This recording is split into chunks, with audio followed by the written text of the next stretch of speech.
heard one about a fellow who went to the KGB to report that he lost his parrot. The KGB asked him why he was bothering them. Why didn't he just report it to the local police? Well, he answered, I just want you to know that I don't agree with a thing my parrot has to say.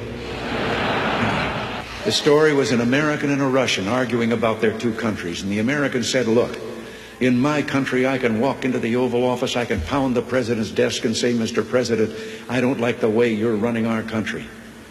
And the Russian said, I can do that. The American said, you can? He says, yes.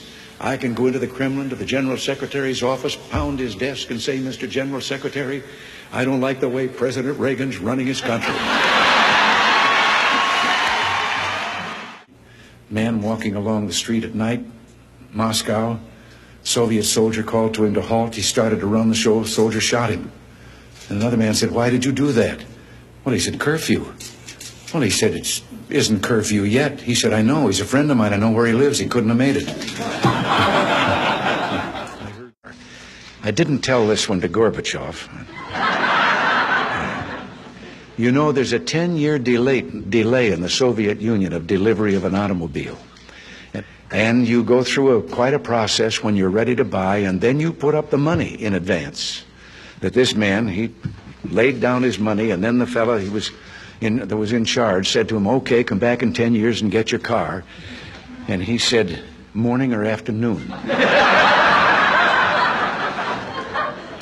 And the fellow behind the counter said, well, 10 years from now, what difference does it make?